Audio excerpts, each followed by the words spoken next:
So, good afternoon, everybody. I am Janelle Bowden. I am the founder of AccessCR, and this is our first year putting on the Australian Consumer Partnerships in Research Awards. So I'm really delighted to be here talking about these awards. I'm excited about what I hope that they will achieve this year. It's been quite the journey, so I'm really grateful that you're here to learn about them more today too. So before I kick off, assuming it's going to let me change slides. There we go. I would like to acknowledge that I'm coming to you today from the lands of the Wadawurrung clan in the Eora Nation here in Sydney, and pay my respects to their elders past, present and emerging, as well as any Aboriginal or Torres Strait Islander people that may be joining us on the call today. You're very welcome, and I recognise your long-standing connection to our country and your role as our first scientists in caring for our country and caring for each other. So a little bit of housekeeping today. I have to acknowledge this is our first awards. We're learning how to deliver these to you, what it is that you need. So I'm hoping today we can learn together respectfully, considerately. No question, all questions are welcome, no question is silly, but we do hope that you will work with each other in a respectful way in asking those questions. So a little bit about AccessCR. I don't know everybody on this call, and I'm excited that you're still joining us on this journey today. AccessCR was founded in 2007, initially as a clinical trials consultancy, but also to outreach to the community about clinical trials and raise awareness of clinical trials in order to facilitate more people participating in them. It's taken a few twists and turns over time, but we've always been clearly focused on access. It's part of our name, it's part of our, it's part of the blood of what I do. In 2016, though, I evolved to focus more on the issues of consumers participating and involved in clinical trials and in research, because it's a voice that we don't necessarily engage with, or certainly weren't doing a lot of it necessarily at that time.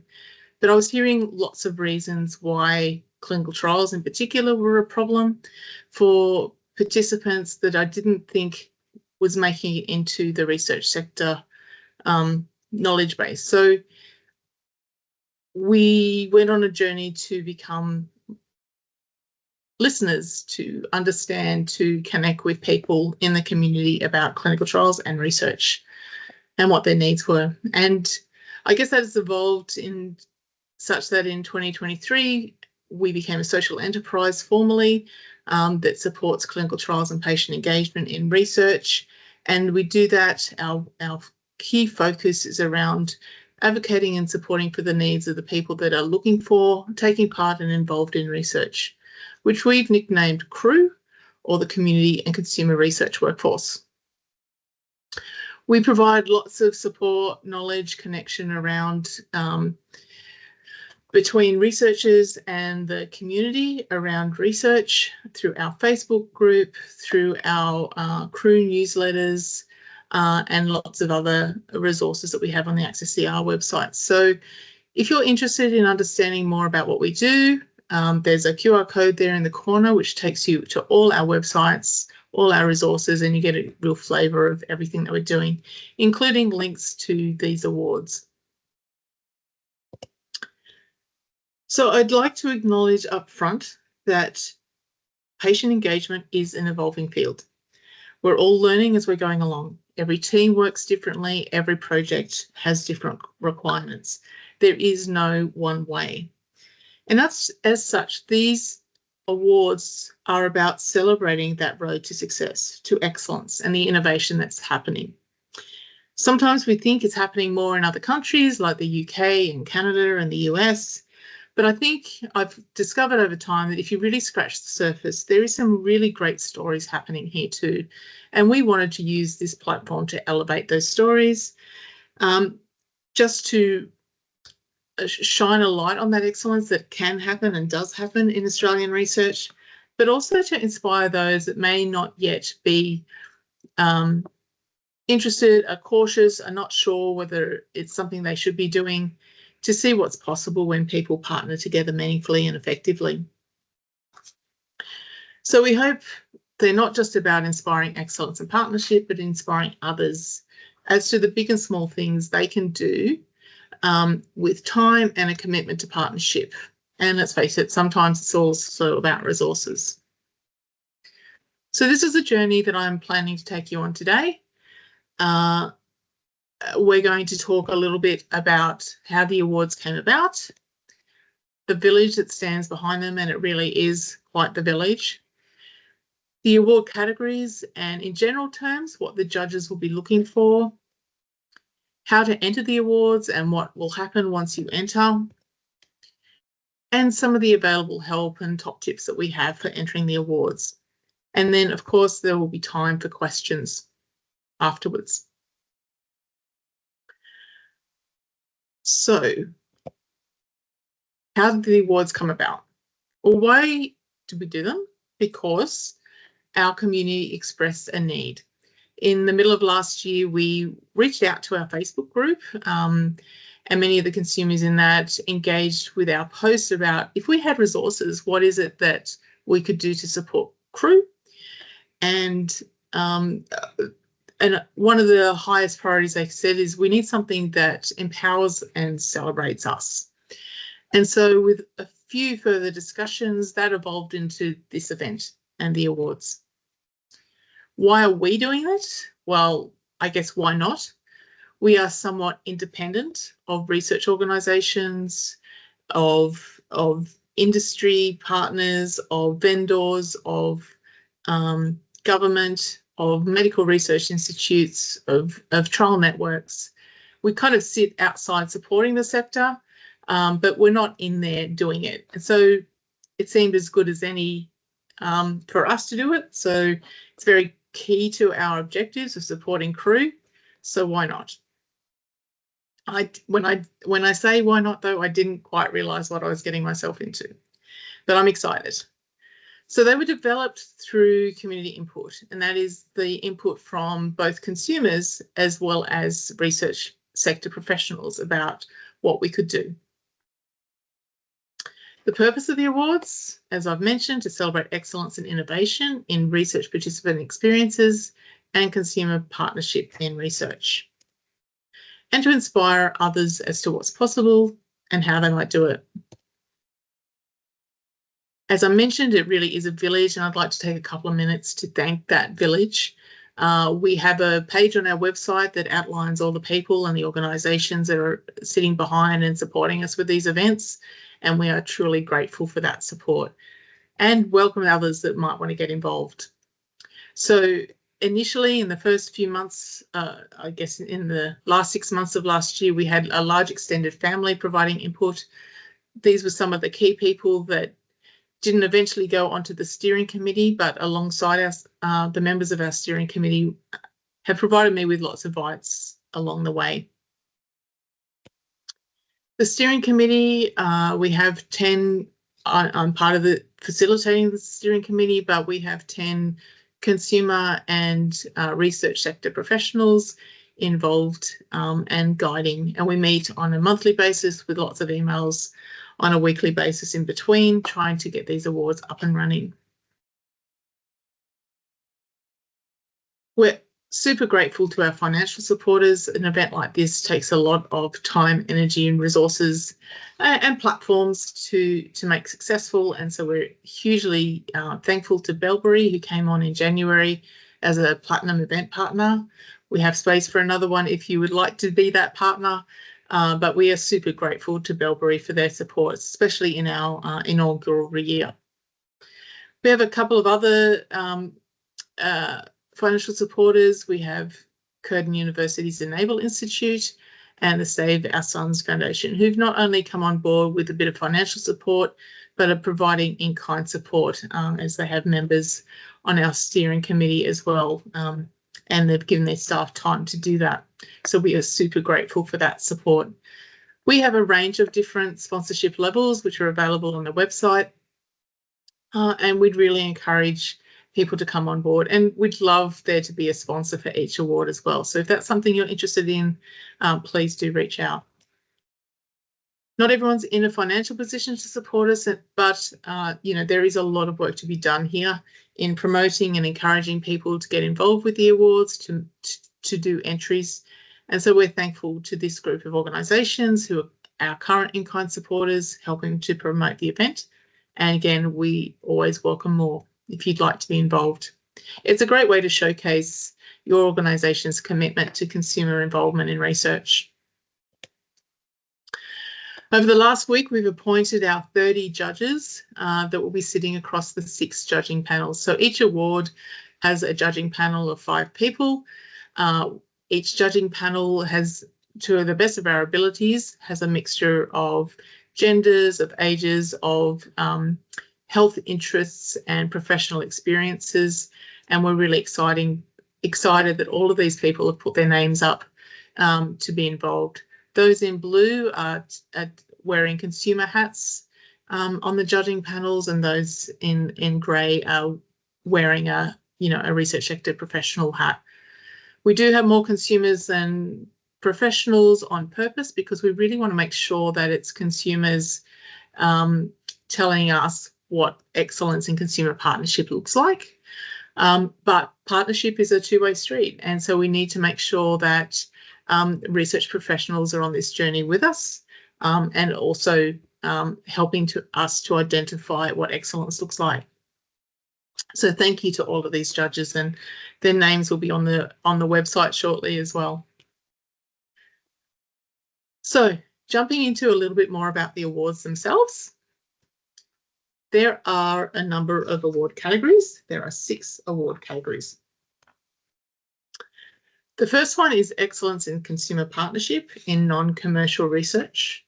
And this award aims to recognise outstanding examples of meaningful and effective consumer partnership across any or all stages of research projects in all types of health and medical research, whether it be lab-based, clinical trials, health services research, etc., in the non-commercial sector in Australia.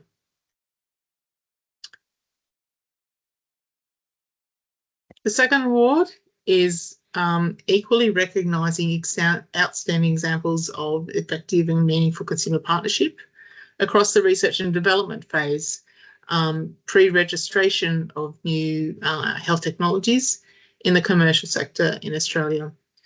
The commercial sector has a really important part to play in advancing and making available those innovative technologies.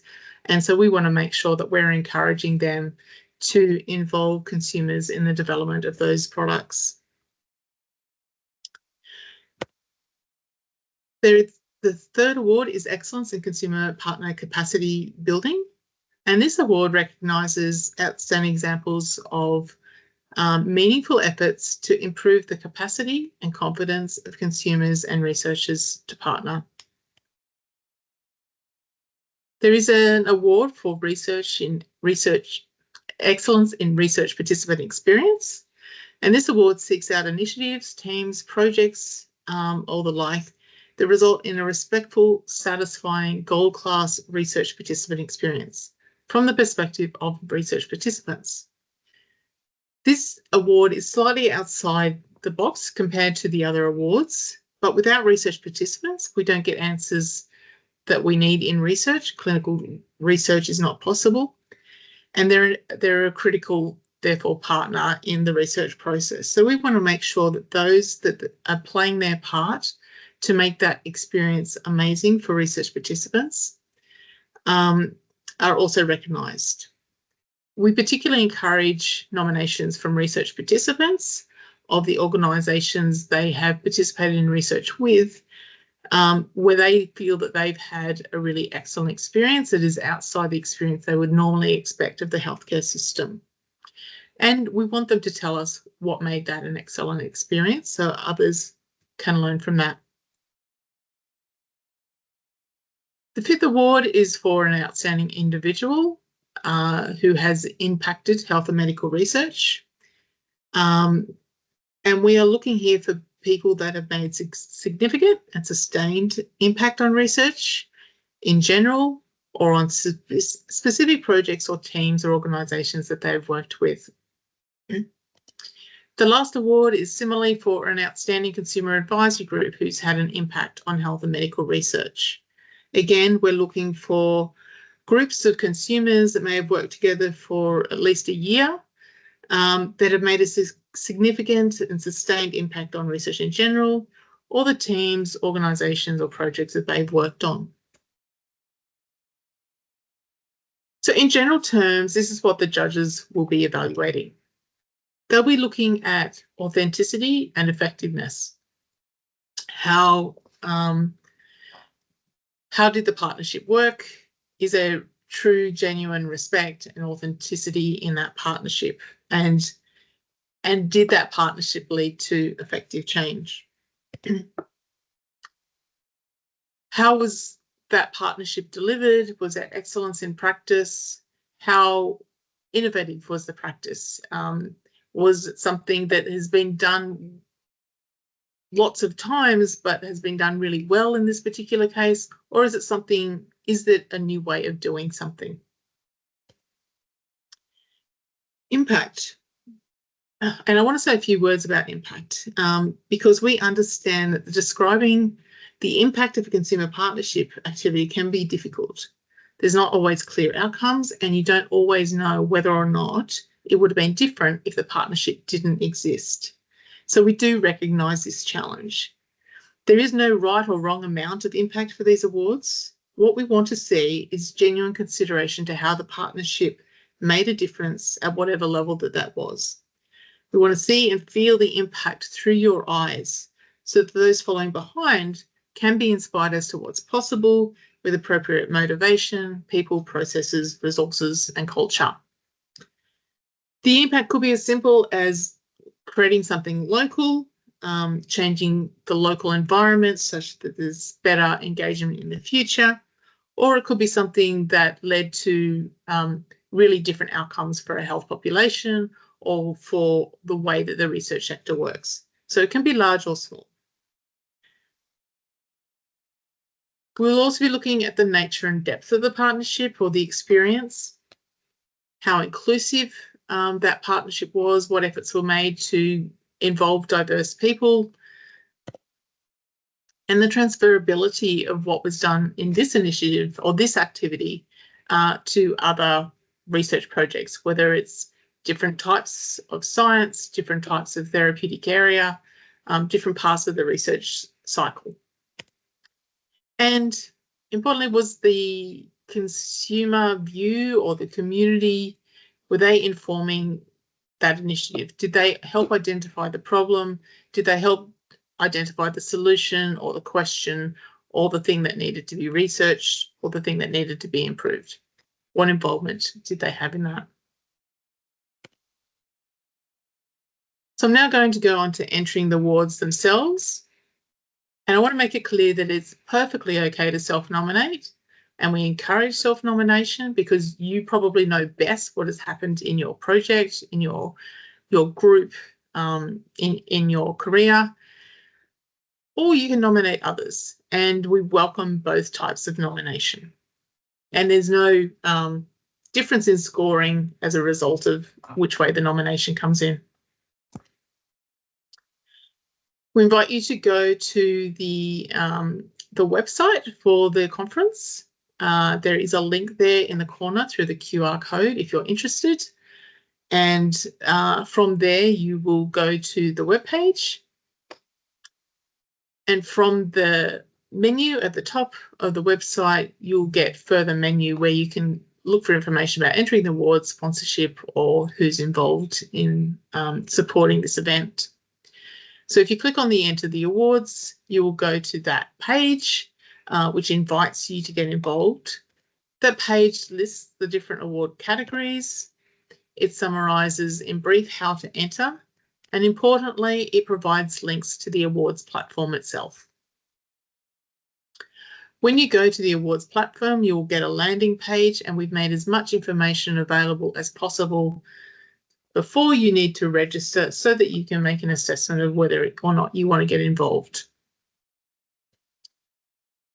The most important part of the website is probably the key information that we provided around what judges are looking for, about the process, about describing impact, and importantly, how to create a video that's suitable for the awards from a technical perspective. We also, in the text in blue, is all summarising how to enter. And if you keep scrolling down the page, you'll get the list of awards, and with under each of those, you'll see a sample entry form that you can look at in order to help you work towards making an entry. I have to say, this is our first year running the awards, and as such, we have probably over-communicated about the different awards, what judges might be looking for, how you can enter. So don't let all of that information put you off. If you stick to those key thoughts around describing what you did, showing good partnership, describing how that was done and the impact of it and what you learnt from it, you're really in a good place for entering these awards. So when you're ready, you can register for the platform, and then you'll be able to use the same place to log in on subsequent times as you come back to the awards. So in brief, how to enter: you visit the awards platform and review the key information that gives you all the tips that you need to know, and hopefully doesn't overwhelm you. You'll record a video because the video really is the primary part of this entry. The other information that we ask for just helps the judges contextualise, given that we are expecting to receive awards right across different parts of the life cycle, from the lab to the clinic to the government agency, so lots of different places. You'll then register on the awards platform, choose the category you'd like to enter, complete the entry form and upload the video. And the entry forms are actually quite quick. There's a lot of multiple choice type questions in them, just so that we contextualise what they are. And then submit by the 22nd of April, and fingers crossed. So what I would say is that we know that waiting can be difficult while you wait for the judges to judge, but we have something done to engage the entrants with, if they're interested in that period during judging, to help promote and just create some fun around these awards. We want consumer partnership to be a fun experience. I want to make a brief note. In the form, we ask for a nominee. And that nominee will need to accept or decline the nomination and its content.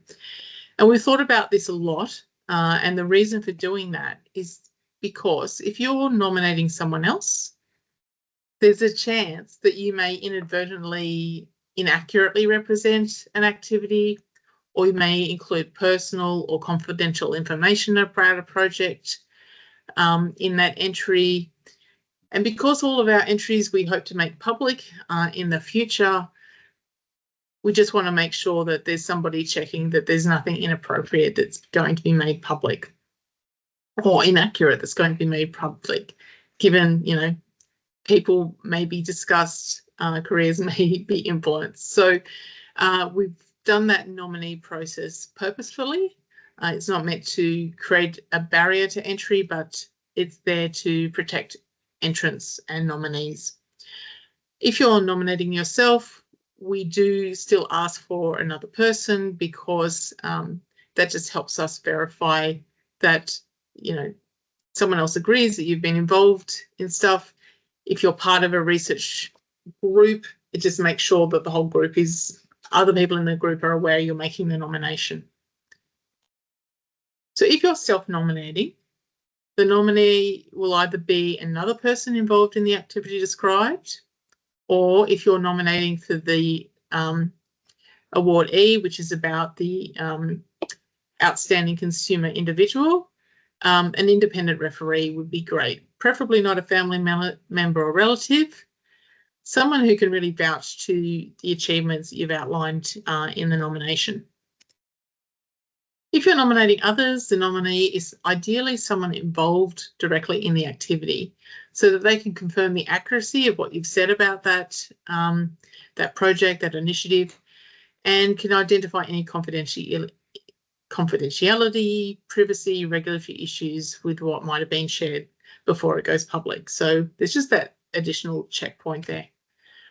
And if you're a research participant, nominating a research team or a sponsor for excellence in providing a great experience for you, the nominee will ideally be the person you know as being responsible for your care in the study, such as the principal investigator who's listed on the participant information sheet.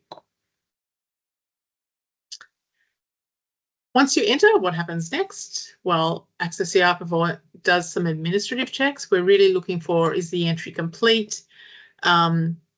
Is there anything offensive or abusive in the videos that have been uploaded or the content? Is there anything that might be a red flag from a compliance point of view, a regulatory compliance point of view? If there's any questions about that, if we doubt that something is going to pass that check, we have a second step where a couple of members of our steering committee will review what we've thought, and we will come up with a strategy for how to deal with it. We'll either decline the entry or we'll go back. If we think there's a possibility of fixing it, we'll go back to the nominator and have that discussion with them. Assuming it passes that check, automatically the nominee will then be contacted to review and accept or decline the nomination. We don't have any deadlines for formal deadlines as to how quickly they need to do that.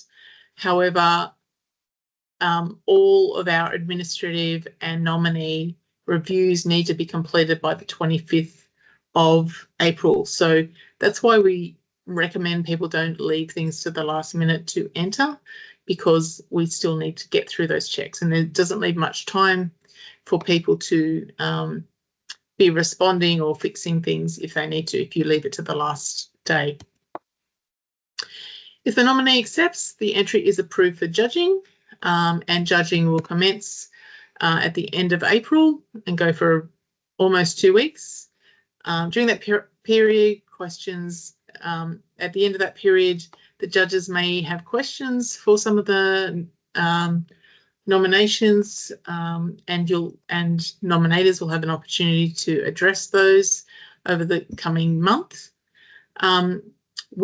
Depending on the number of entries that we get, we hope we're swamped with entries, and that we can take it to the public vote to get a public choice award in late May. It's also the time that we anticipate opening the event platform for registration so that people can be involved in the final presentations. We hope to notify finalists about the 1st of July, and they will be invited to make a short presentation virtually about their initiative, group, etc. on the 12th and 13th of August, and the judges will make final votes then as to who they select as the winners.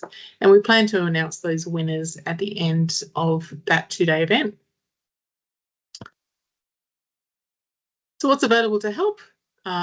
There is the key information that is kind of your Bible to some extent as to what we're looking for and how to enter. There are the sample entry forms, which you can download from the homepage of the events platform. And within the entry form itself, there's lots of guidance on a number of questions as to what we might be looking for. If all else fails, then please email us at cpir@accesscr.com.au. A few quick tips on the videos themselves, because they are the most important part of your entry. The key information provides tips on what you might want to include in them, some questions to consider, and it also provides some technical requirements. So videos must be in landscape, less than 3 minutes long, ideally saved in an MP4 format. If you're even a second over 3 minutes, the platform won't accept the video.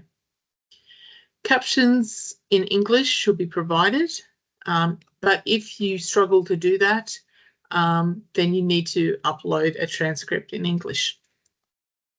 We prefer captions to make sure it's accessible. Even sometimes sounds and accents can get in the way, and just having those captions or the transcript will really help the judges to make sure that they get the key messages that you want to pass on. We encourage consumer partners and research professionals to create and appear in the video together. And this is a really key part, we think, of helping judges assess the authenticity of your partnership, the respect, the relationship that is happening. We are not judging video production. We don't care whether or not you've just submitted, a snapshot of a Teams or a Zoom meeting, whether you've recorded on your iPhone or other smartphone. So long as the sound is clear, it's perfectly acceptable. We're looking for content over the bells and whistles. There are a couple of things to take into consideration, though. We do plan to make the videos public, so you just need to be happy that whatever you submit, you're happy to make public. And for that reason, we understand that some organisations may decide to do something special with their videos.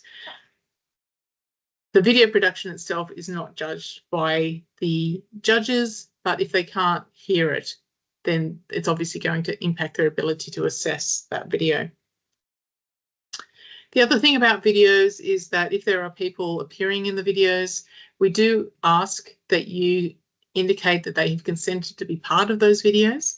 We don't ask for those consent forms, but we do ask you to record that consent locally, just in the event that someone questions it in the future.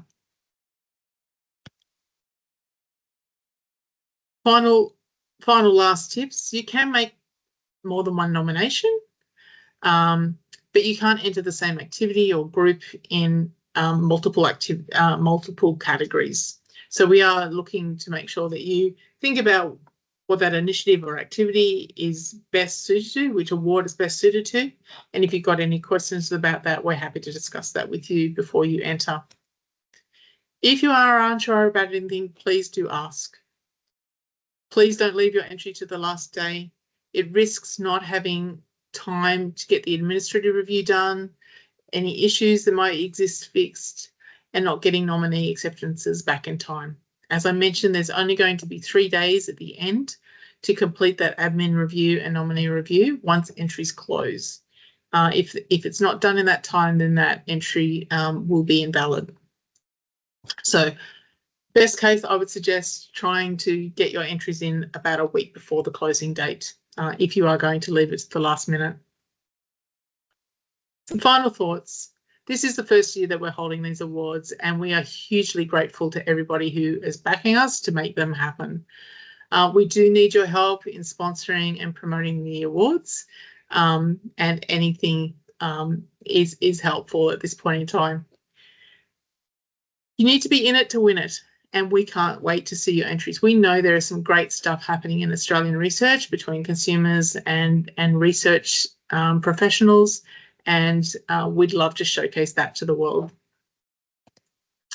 So with that, I'm going to pass over to you and see if anybody on the call has any questions. So Joanne, would you like to come off? Hello, Janelle. It's not necessarily a question, it's around the thanks. I think this kind of award and all the information you're providing is making it clearer as you go along. So really appreciate that.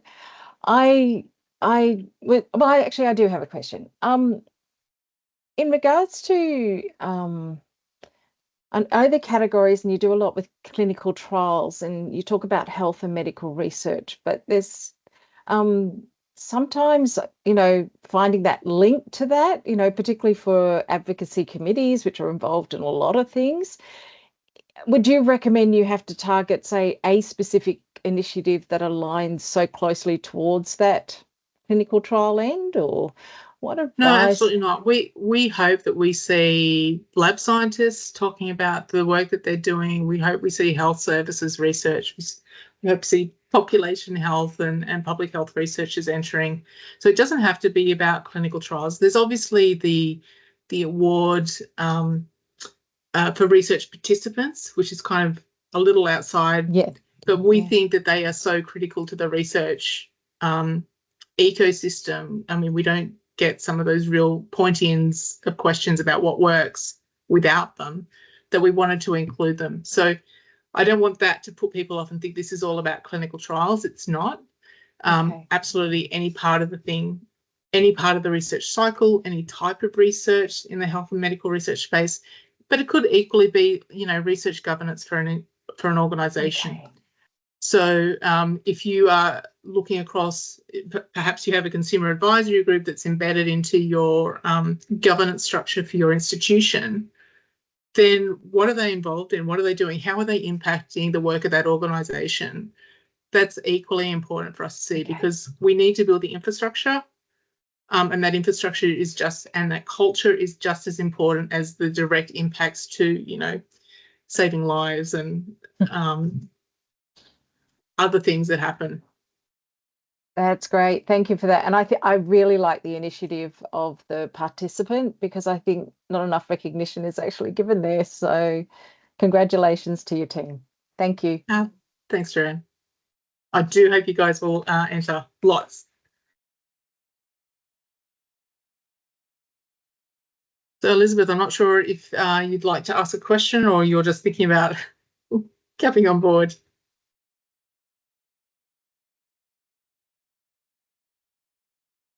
You're welcome to come off mute if you like. Sorry, Janelle, finger problems at the moment.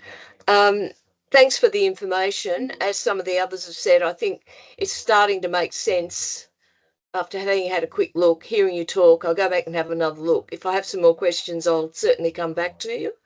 Yeah, please. And we're hopeful of submitting. So, yes, thank you. But thank you for what you're doing. It's great. We're very passionate about this space, and yeah, as Joanne just said, it's you know, it's about recognition, a platform of recognition for people that do so much and don't get recognised.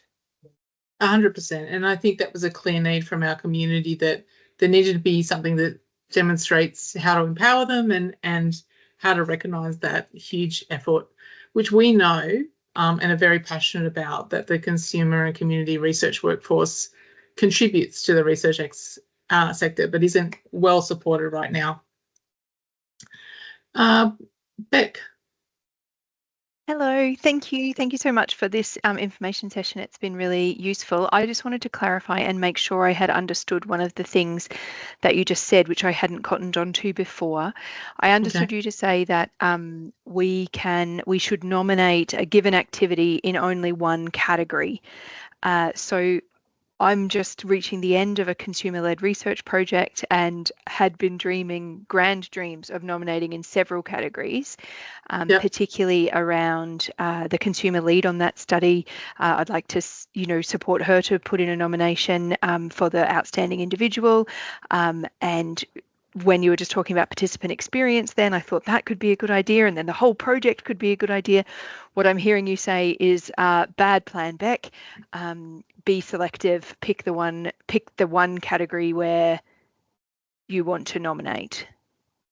So I think you've demonstrated some gaps in my thinking there. So I think I could see that you could be potentially in three categories there. So call it the academic award A, the non-commercial award A, where you're talking about your project and the consumer involvement in it. You can be talking about the feedback that, but equally, you know, if that project involved a research study with participants, and you had put in special efforts to make that a fantastic experience for participants, and you were getting the feedback that it really was hitting the mark, I'd really encourage you to still do that, because we know that a great participant experience is probably built on by consumer involvement in the study planning and the study design in the first place. However, we can't expect that participants necessarily know what's led to them having a great experience, but we still want them to talk to what has made it a great experience for them. So I'm happy for you to, or any other team, to think about multiple categories. I just don't want to see exactly the same initiative. So if your initiative was to improve a consent form, you don't put that in the research participant award. You don't put exactly the same initiative to improve a consent form into the other categories. An individual can be involved in lots of different things. They may not only be involved in your project, and so it may be right to put them up for the individual award. So I've probably gone back there on my... No. Well, look, let's see how far I get with all of these multiple applications. We'll start with one and see how much fuel's left in the tank. Thank you for that clarification. That's as long as it's not exactly the same thing, that we're looking at different aspects of a project, maybe it would still have separate nominations worthwhile. Yeah, absolutely. And I think it's worth thinking about.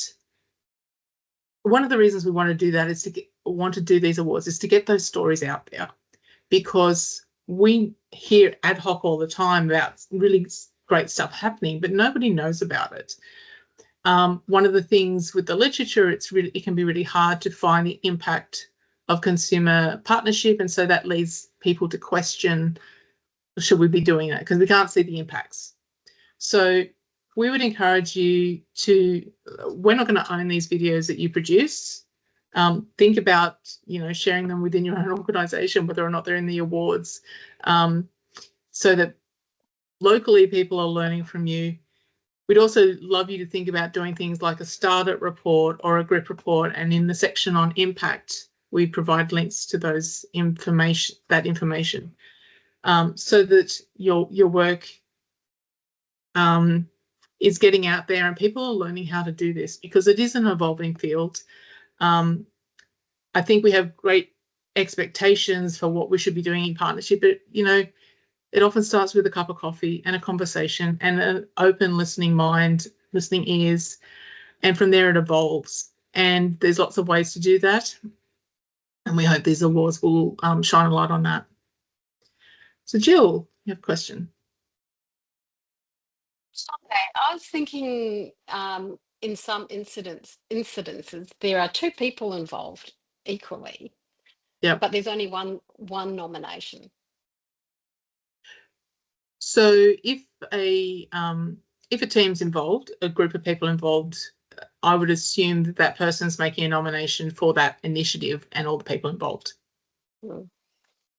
Yes and no, but so it's a consumer partnership. So two of the people involved are a consumer and a researcher. How do we celebrate that when there's a nominee and there's only one person being nominated? No, so you're not necessarily nominating an individual for these awards. You're nominating an activity, an initiative, a partnership, a group, a project, and the form provides you with the ability to list everybody who was involved. Okay. And their role in the project, for want of a better word. The consumers involved, the research professionals involved.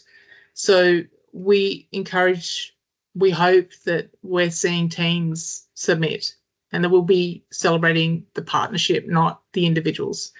There's only one award which is about individuals, and that's about probably cross-sector sustained engagement of an individual that has influenced health and medical research in some way, either locally or globally or across Australia or however. So there's only that one award for an individual, but the rest we hope are teams, because a partnership is, to your point, more than one person. Okay, so excellence in consumer partnership number A is it can be a team. Absolutely, we assume they will be teams. Excellent. That just needed that clarification. Thank you. I'm glad you've asked that question because I didn't realise that that might have been perceived. So I have to do better at communicating that.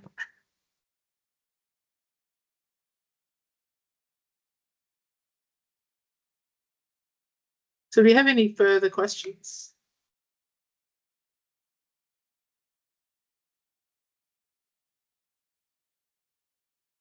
It looks like we might have come to the end of the questions, so I can give you back 10 minutes of your day. I really do hope that you will spread the word about these awards, that you'll encourage teams to think about what they do that others can learn from. And, you know, if it's not perfect, then say so. And that learning from that insight demonstrates the authenticity of what you're doing. So, Joanne, just before there's a question in the chat. Can an awards judge be nominated as part of a team or individually and declare conflicts of interest? They can be part of a team. I will probably not have them part of reviewing that award potentially. It just depends probably what it is, but we will be looking. There is an opportunity in the form to declare conflicts of interest, which we hope that people will do and be transparent about that. Transparency is very key for us. We will try and manage around it. I would prefer that if someone needs to step down from being a judge, that they're rewarded for their excellent consumer partnership. And we will fill the gaps around judging if we need to.